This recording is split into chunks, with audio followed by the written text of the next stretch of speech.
السلام علیکم ناظرین، مہران ٹی وی جے پروگرام اسلام آباد تاک میں ماں یاما جو میزبان فاروق تبسم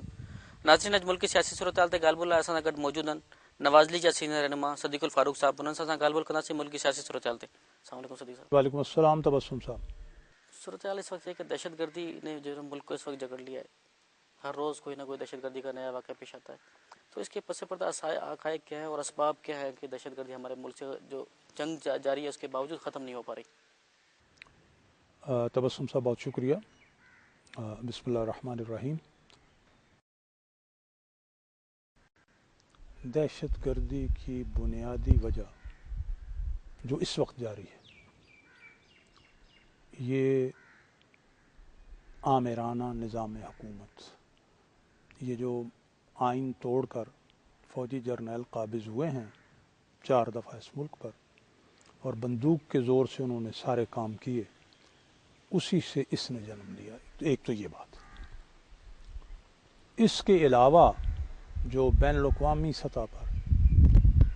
فلسطین کا مسئلہ ہے، کشمیر کا مسئلہ ہے، وہ بھی دہشت گردی کا باعث بنے ہیں۔ جب کسی بھی سرزمین کے شہریوں کے حقوق کو غصب کیا جاتا ہے، ان کے مادر وطن کو پر قبضہ کیا جاتا ہے، انہیں آزاد سے غلام بنا لیا جاتا ہے، تو پھر اس میں ایسے لوگ پیدا ہوتے ہیں جو غاصبوں کے خلاف مسلح تحریک چلاتے ہیں۔ اور ایک وقت تھا کہ یو این او اس تحریک کو درست تسلیم کرتی تھی، یہ بعد میں اب انہوں نے بھی دہشت گرد قرار دینا شروع کر دیا ہے۔ ایسی بات نہیں ہے،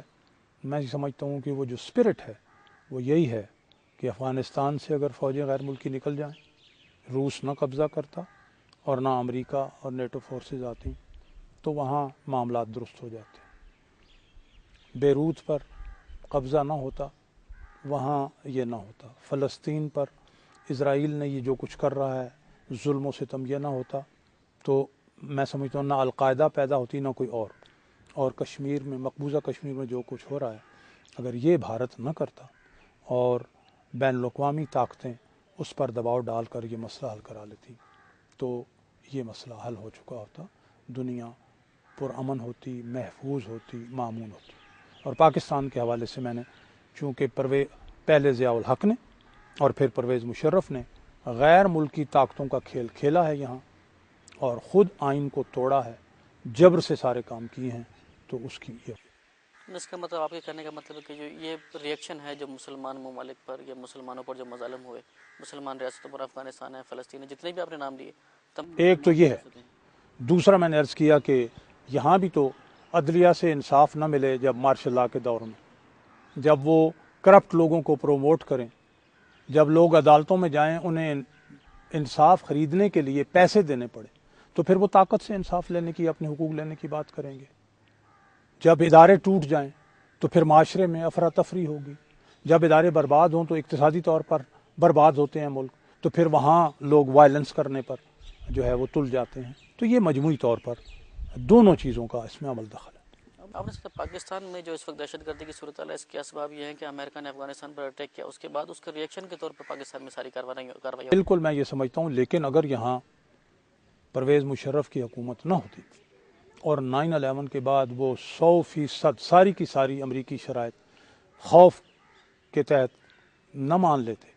اور یہاں وہ کچھ نہ کرتے جو کچھ انہوں نے کیا،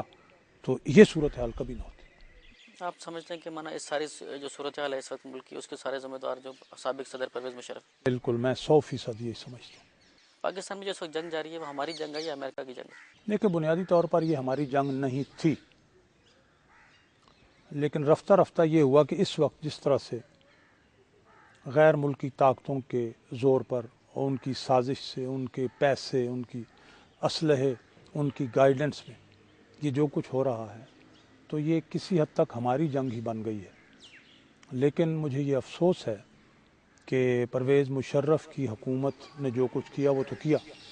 یہ جو منتخب حکومت آئی ہے اور یہ جو اس وقت نیم جمہوری نظام ہے، مکمل جمہوری نظام نہیں، کیونکہ آلموسٹ پرویز مشرف والا نظام ہی ہے، صرف یہ ہے کہ صدر صاحب جو ہیں وہ الیکٹڈ ہیں، وزیر اعظم صاحب الیکٹڈ ہیں،